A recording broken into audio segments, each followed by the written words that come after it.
आनंद लो प्रतिदिन के जीवन का में स्वागत है सम्मिलित होने के लिए। धन्यवाद। इस समय कार्यक्रम में हम मन पर बातें करें और विचारों की शक्ति के बारे में, और आज हम शांतिपूर्ण विचारों पर बातें करेंगे। बाइबल कहती है कि शांति का अनुसरण करना चाहिए और शांति को हमारे जीवन का निर्णायक होना चाहिए, जिसकी मदद से हम सारे निर्णय लेते हैं। क्या हाल ही में शांति को आपने खो दिया? आपने किसी से कहा कि मैंने अभी अपनी शांति को खो दी या मुझे शांति वापस चाहिए? आप जो सोच रहे हैं उसके बारे में आपको सोचना पड़ेगा। यदि आपको शांति चाहिए हो तो क्योंकि आपके विचार यदि शांतिपूर्ण ना हो तो आपको जीवन में शांति नहीं मिलेगी। हम इस संदेश को आगे बढ़ाते हैं जो कि मेरे अनुक्रम बैटलफील्ड ऑफ द माइंड से लिया गया है। हम अपने विचारों का चौकसी से चुनाव करना कब सीखेंगे और कब शैतान को अपने भेजे को रद्दी टोकरी बनाने से रोकेंगे। रद्दी अंदर, रद्दी बाहर। देखिए, गढ़ वो क्षेत्र है जिस पर शत्रु को प्रभुता है। यदि अपने प्रति, आपकी मनोदशा पर शैतान के प्रभुता है, प्रभु के प्रति, खाने के प्रति, पैसों के प्रति, चाहे जिस क्षेत्र में वो आपके विचार पर ठावी है, उस क्षेत्र पर उसी का नियंत्रण है। जब कभी आप किसी मिठाई का एक और खाएंगे तो उसको पूरा खाने की आपको जरूरत नहीं है, मगर शैतान ने हमसे कहा है कि मैं सिर्फ एक चॉकलेट चिप कुकी खा नहीं सकता, एक खा लूंगा तो मुझे 12 खाने पड़ेंगे। नहीं, खाने की कोई जरूरत नहीं है, बिल्कुल भी आपको खाने की जरूरत नहीं है। आप में संयम की चेतना है। आप एक टुकड़ी कुकी खा सकते हैं, 2 टुकड़ियां खा सकते हैं, या समूची कुकी खा लीजिए, या कोई कुकी भी ना खाइए, क्योंकि परमेश्वर की आत्मा का आप में वास है।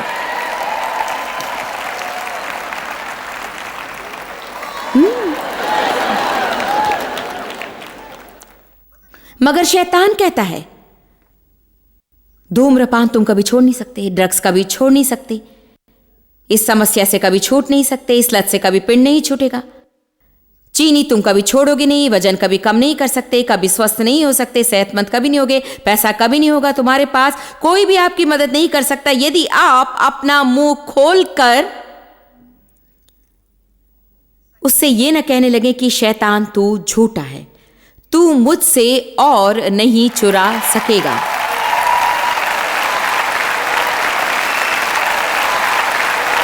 हाँ,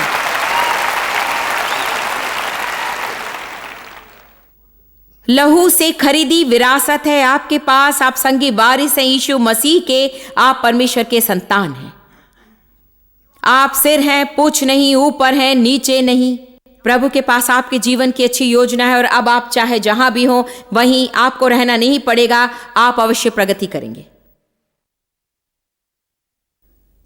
यूहन्ना 8:31-32 कहता है, यदि तुम मेरे वचन में बने रहोगे तो मेरे चेले ठहरोगे और सत्य को जानोगे और सत्य तुम्हें स्वतंत्र करेगा। परमेश्वर का वचन दर्पण की तरह है। यहां कहा गया 2 कुरिन्थियों 3:18 में, जब हम वचन में देखते हैं तो लगता है दर्पण में देख रहे हैं।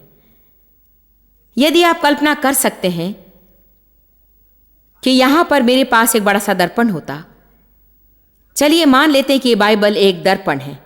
दिन में कितनी बार एक स्त्री दर्पण के पास जाती है अपनी वेशभूषा को देखने? आपके चेहरे का मैल आपको पता ही ना चलेगा यदि आप जाकर दर्पण में ना देखें। फिर हमें असमंजस होता है जब हम सोचते हैं अच्छा तो मैं इसी तरह दिन भर घूमती रही और पता ही नहीं चला कि चेहरा गंदा है। मगर हमें पता नहीं चलता हम कैसे दिखते जब तक दर्पण में ना देखें। ये भी नहीं जानते कि हमारे कपड़े अच्छे दिखते हैं कि बुरे, नहीं जानते कि कुछ खराबी है, केश ठीक है या नहीं, मेकअप है या चला गया। हम नहीं जानते जब तक कि हम दर्पण में ना देखें। हम नहीं जानते कि किस तरह का जीवन हम जी रहे हैं जब तक कि परमेश्वर के वचन के दर्पण में हम ना देखें। इसीलिए हमें सदा वचन में रहना चाहिए, क्योंकि यहाँ 5 साल पहले अच्छी मनोदशा बनाए रखना आसान है, फिर फिसल कर बुरी मनोदशा में हम आ जाते हैं। मगर यदि आप नियमित रूप से परमेश्वर के वचन नहीं पढ़ते तो मनोदशा के महत्व को भूल जाते हैं। ये जरूरी नहीं कि मैं आज जो सिखा रही है कोई नया प्रकाशन हो जो आपने कभी नहीं सुना। मुझे परवाह नहीं थी, आपने इसे 500 बार सुना होगा, आप आज फिर से उसे सुन रहे हैं। जानते हैं क्यों? क्योंकि कुछ बात ऐसी है जो हमें सुननी है बार बार और बार बार और बार बार और बार बार और बार बार। आपके बारे में नहीं जानती, किंतु मुझे मन में अच्छे प्रचार की जरूरत है और यदि आप ना सुनना चाहते तो मैं अपने को सुनाऊंगी।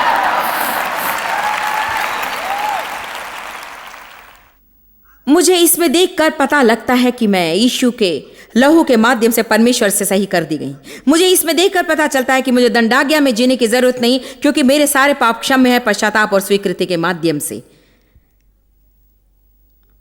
आपको अपनी बाइबल से प्रेम होना चाहिए। आपको वचन से प्रेम होना चाहिए। आपके पास अच्छी लाइब्रेरी होनी चाहिए जिसमें शिक्षण टेप और मसीह पुस्तकें होनी चाहिए, साथ में सीडी और वीडियो भी। ये आपकी दैनिक शिक्षा का अंश होना चाहिए।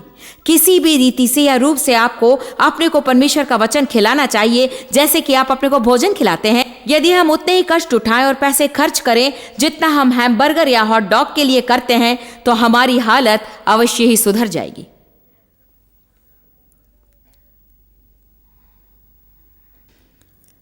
कुछ लोग आना चाहते थे, मगर 2 घंटे की ड्राइव से यहां पहुंचना उन्हें मुनासिब ना लगा। मगर उन्हें यदि गरम गरम फट चाहिए तो वे सारे शहर भर ड्राइव करेंगे। जानते हैं, लोगों की इस आलसी मनोदशा से मैं ऊब गई हूं। लीजिए, ये रही मैं, मुझे आशीष देने की हिम्मत करिए। लूका अध्याय 4 पर जाइए।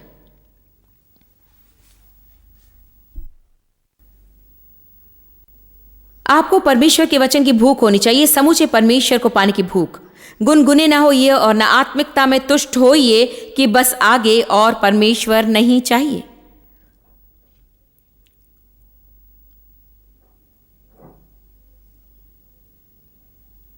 लूका अध्याय 4 पद 1। फिर यीशु पवित्र आत्मा से भरा हुआ यरदन से लौटा, और पद 2 कहता है, और 40 दिन तक आत्मा के सिखाने से जंगल में फिरता रहा, और शैतान उसकी परीक्षा करता रहा। उन दिनों में उसने कुछ न खाया, और जब वे दिन पूरे हो गए तो उसे भूख लगी। तो आगे बढ़ने से पहले मैं चाहती हूँ कि यहाँ ध्यान दें। सबसे पहले यीशु पवित्र आत्मा के पीछे जा रहा था जब शैतान ने चढ़ाई की। 2 मौकों पर शैतान आपके पीछे आएगा, जब आप कोई सही कर्म कर रहे हैं और जब कोई गलत काम कर रहे हैं।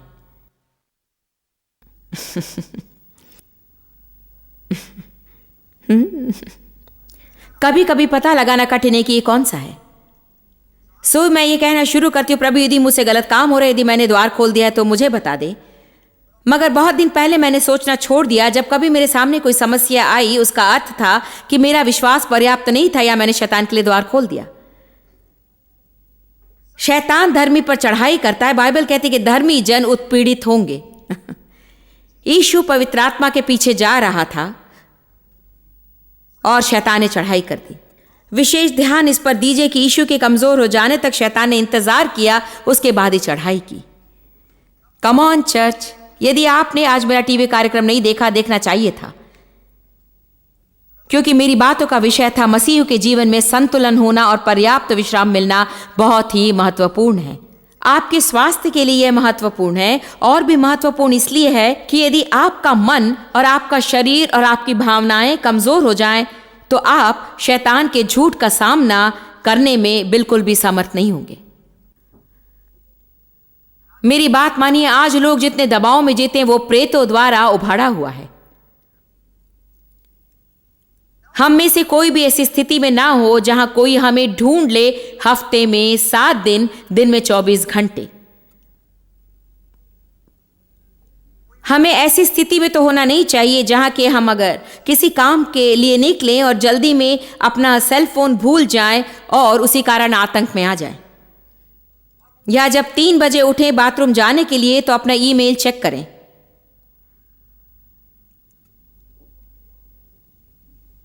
उसके लिए अब समय नहीं है, कहने का तात्पर्य आप समझ रहे ना।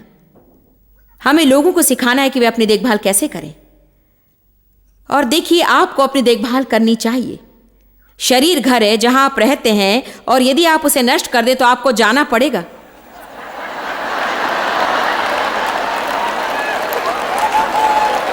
आप कहीं जाकर एक और घर का ऑर्डर नहीं कर सकते।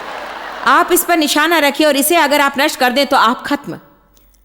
यही नहीं, विश्वासी की हैसियत से आपका शरीर पवित्र आत्मा का मंदिर है, प्रभु का आप में वास है और वो आपके द्वारा काम करना चाहता है। मगर आप अगर सेहत नष्ट कर दें, शरीर का नाश कर दें, तो आपके माध्यम से कुछ नहीं कर सकता। सो आप अपने को ठग रहे हैं, आसपास के लोगों को ठग रहे हैं जिन्हें प्रभु चाहता है कि आप आशीष दें।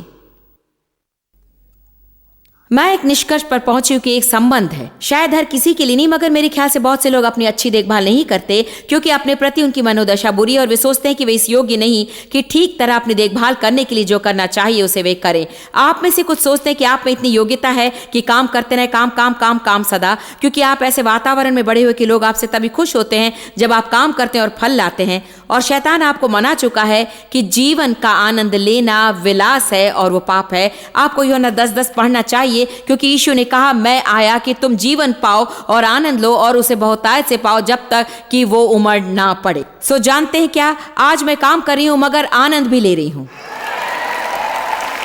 आमीन।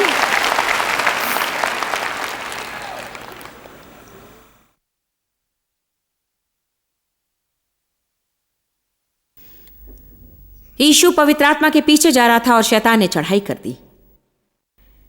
शैतान ने चढ़ाई की जब वो कमजोर था। शैतान का पहला काम था, मुझे अच्छा लगता है, शैतान का पहला काम था यीशु से सवाल पूछने की कोशिश करना कि वो कौन था। अब यहां ध्यान दें।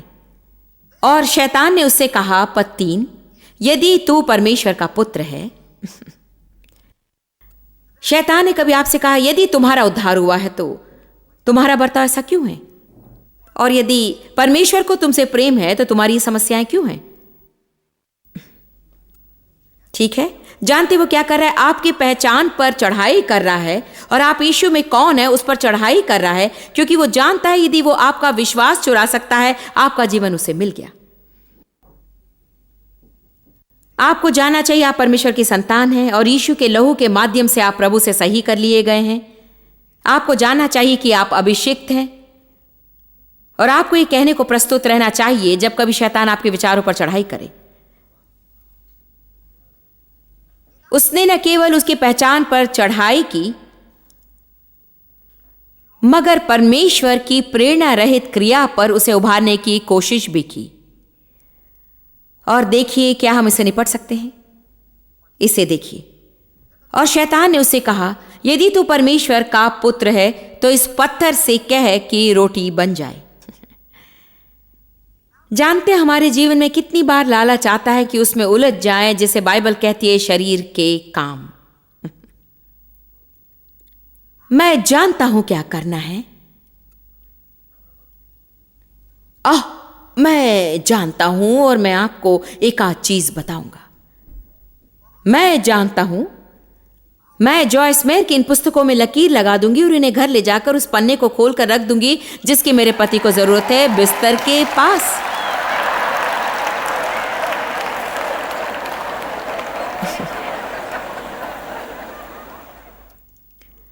मैं अपने टेप्स को बहुत जोर से चलाऊंगी जब वे घर में हो।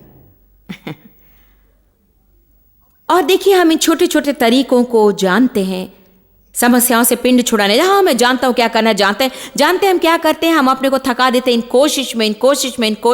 कोशिशों में। और फिर आप जानते हैं हम क्या करते हैं, ये एक दौरा सा है। अंत में हम परमेश्वर के पास जाते हैं और कहते हैं मैं हर मुमकिन कोशिश कर चुका और अब पता नहीं क्या करूं। और फिर आप अपने दोस्तों से जाकर कहते हैं कि देखिए मैं हर कोशिश कर चुका हूं और अब मैं प्रार्थना ही कर सकता हूं और कुछ नहीं। क्या ये दुखद नहीं? कभी कभी हम इतने दयनीय हो जाते हैं ना। हमारी सुरक्षा का पहला सूत्र सदा प्रार्थना होनी चाहिए। पहला और सर्वप्रथम हर चीज से पहले प्रार्थना करनी चाहिए। और फिर यदि किसी क्रिया पर प्रभु हमें आमादा करे, वो हमें बताएगा उसे खोजने के परिणाम स्वरूप। मगर क्रिया पर उतरने के बाद प्रार्थना करने से परमेश्वर क्रिया को पीछे की ओर घुमा देगा। प्रभु मैं इसे करने वाला हूं, इसे फलवंत कर। प्रभु मैं इसे कर चुका, इसे फलवंत कर।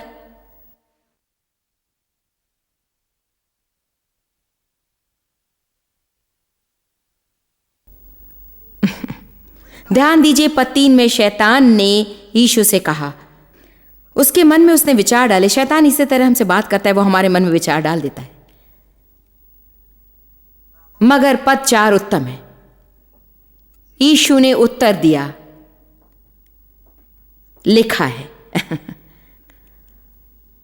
वो संकट में पड़ जाता यदि क्या लिखा है नहीं जानता तो।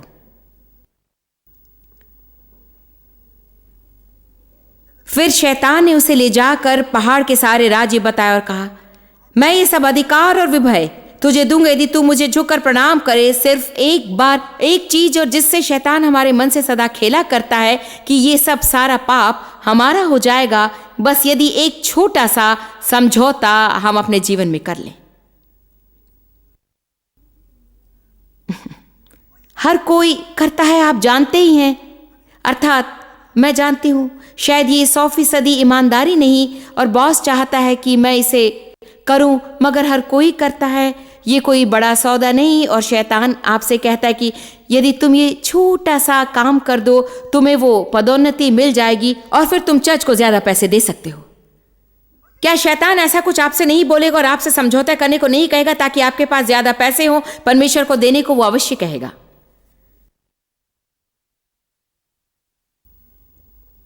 लोग प्रार्थना कर रहे हैं लॉटरी जीतने के लिए ताकि वे सारे का सारा राज्य को दे दे। ये तो अति उत्तम है, मगर जो जेब में है उसे आप देना शुरू करें, क्योंकि जानते यदि आप उसे न दे तो लॉटरी जीतने पर भी नहीं देंगे।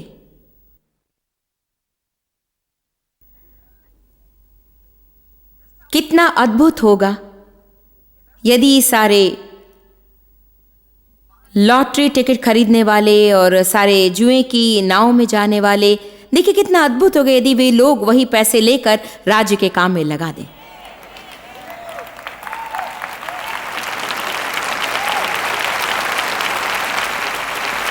मैं जानती हूं आप में से कुछ मुझे पत्र लिखेंगे, उन्हें लेते आइए।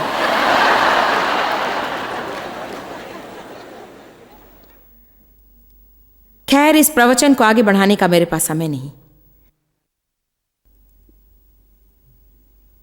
और जानते हैं कि शैतान कहता है तुम इसे ले लो, तुम उसे ले लो, ये तुम्हारा हो जाएगा यदि थोड़ा सा समझौता कर लो। क्या वे झूठ आप नहीं सुनते? हमारे विवेक के विरुद्ध बरतने वाले सारे काम यदि हम छोड़ दें तो हमारे जीवन कितने बेहतर होंगे। यदि आपके सारे जानने वाले इसे कर रहे हैं, आपको यदि इसमें शांति ना हो तो मत कीजिए। यदि आपका हर जानने वाला इसे करता है, यदि आपका प्रचारक करता है, आपका चर्च मध्यस्थ इसे करता है, मुझे परवाह नहीं कौन करता है। अगर आपको इसमें शांति ना मिले उन्हें दोष मत दीजिए, मगर जिसमें शांति ना हो ऐसा कोई काम आप ना करें।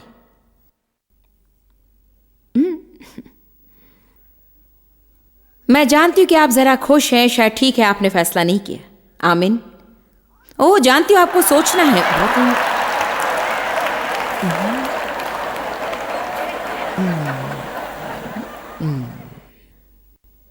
क्या आप जानते कि शैतान ने यीशु को शक्ति, प्रभुत्व और विभव का वादा किया एक के बदले यदि तू झुक कर मुझे प्रणाम करे, बस सिर्फ एक बार। क्या आप जानते कि किसी न किसी रीति या रूप में शैतान कोशिश कर रहा है कि हम सब उसे प्रतिदिन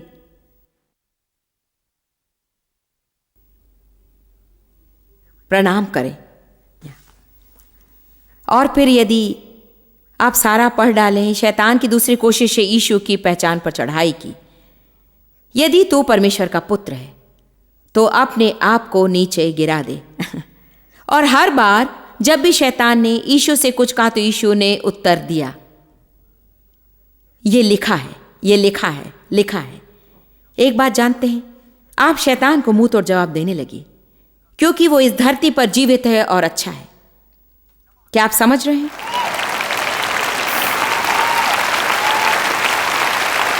क्या एक बात आप लोग जानते हैं कि एक लोकप्रिय सनक प्रचलित है आज, जहां लोग परमेश्वर में तो विश्वास रखते हैं मगर नरक में या शैतान पर नहीं। वह सुविधाजनक है ना?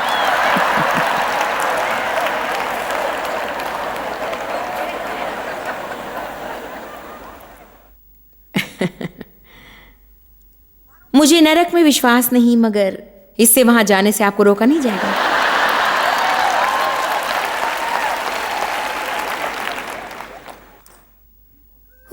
धन्यवाद यीशु।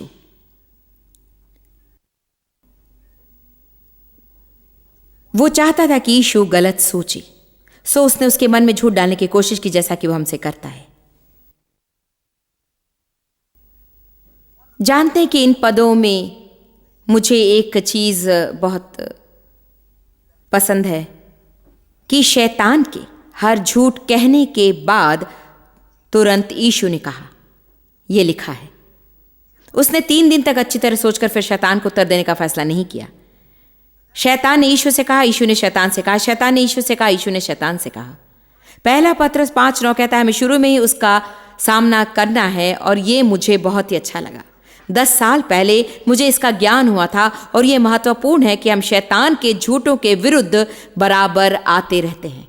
मुझे आत्मतरस की एक बड़ी समस्या थी। जानते हैं, जब भी शैतान तरस पार्टी देता मैं भाग लेता और वो बार बार मेरे लिए विशेष पार्टियों को देता था। और परमेश्वर मेरे आत्मतरस से निपटने लगा और सिखाना शुरू किया, तुम तरसपूर्ण और शक्तिपूर्ण एक ही साथ नहीं हो सकती। जब भी तुम जो चाहो नहीं मिलता तो अपने पर तरस खाने की इस आदत को तुम्हें छोड़ना पड़ेगा। इसका अर्थ यह भी नहीं था कि लोग जो कर रहे थे वो अनुचित नहीं था। उसने मुझसे नहीं कहा कि वे सही थे और मैं गलत। उसने सिर्फ कहा, जब लोग तुमसे सही बर्ताव ना करें तुम्हें अपने पर तरस खाना बंद करना पड़ेगा। जब भी तुम जो चाहो ना मिले और तुम्हारे साथ दुर्व्यवहार हो तुम्हें अपने पर अफसोस करना छोड़ना पड़ेगा, क्योंकि यदि अफसोस करती रहोगी तो तुम्हारे पास उससे निकल आने की शक्ति नहीं रहेगी। मैंने परमेश्वर की वाणी सुनी, तब तक मुझे लत लग गई थी तरस खाने की। जी हां, शरीर को तरस पसंद है। और मुझे याद है जब परमेश्वर मुझसे निपटने लगा, हम कहना चाहेंगे कि हम सफर से लौटे और डेव कहेंगे मैं चला गोल्फ खेलने, ये मेरी एक बड़ी समस्या होती थी। अब मैं उन्हें प्रोत्साहित करती हूं, मगर यही होता है, शादी के 40 साल बाद परिवर्तन आने लगते हैं। ये बात नहीं कि मुझे डेव से उतना प्रेम नहीं, बात यह है कि दृष्टिकोण भिन्न है। आश्चर्य की बात है कि जिन चीजों पर हम बहस किया करते थे अब लगता है कि हमें यकीन नहीं होता कि हम बहस किया करते थे।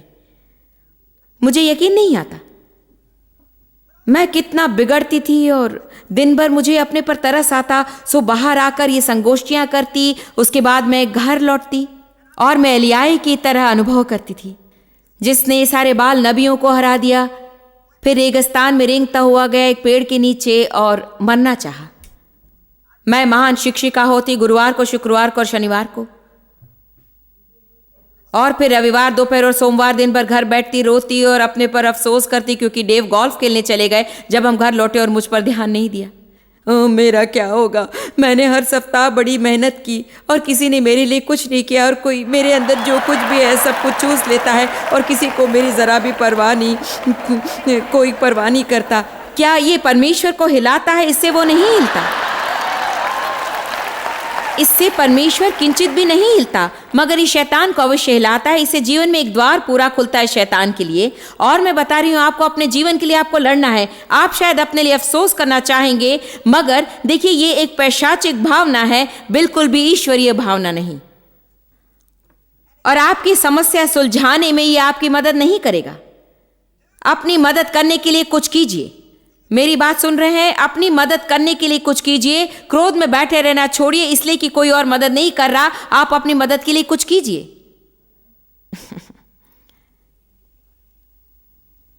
क्या ही अच्छा होता अगर कोई मेरे लिए कुछ करता। हमें दाऊद की तरह होना चाहिए। उसने अपने आप को प्रोत्साहित किया। प्रभु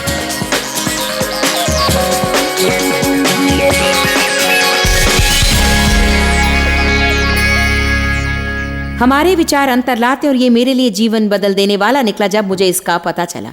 मुझे याद है कि मैं जो कुछ सोचती थी उसके बारे में कुछ नहीं कर सकती थी, और ये एक प्रकाशन था कि मुझे जो भी दिमाग में आया सोचना नहीं पड़ेगा। मैं अपने विचार चुन सकती थी, और ये कि मेरे विचार मेरी भावनाओं से और विचारों से संबंधित थे, और इससे मेरा समूचा जीवन प्रभावित हुआ।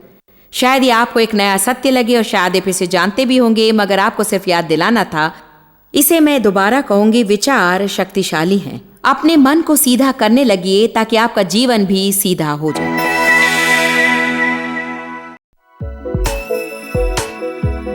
आप जितना जानते हैं उससे भी अधिक आप हमारे लिए जॉइस मेयर मिनिस्ट्रीज एशिया में महत्वपूर्ण है। हम आपकी सराहना करते हैं। आप सौभाग्यों का धन्यवाद देते हैं कि इस संसार भर की सेवकाई को आप सफल कर रहे हैं। एक साथ हम भूखों को भोजन, गरीबों को कपड़े दे रहे हैं और पूरे संसार में सुसमाचार प्रचार कर रहे हैं। हमसे आज ही संपर्क करें या लॉग करें jmmindia.org। अपने प्रार्थना निवेदन भेजें, हमारे स्रोत के विषय जानें, जॉइस की सभाओं के विषय जानें, और जैसे हम पूरे संसार में मसीह के प्रेम को बांटते हैं तो आप हमारे साथ सहभागी हो जाएं।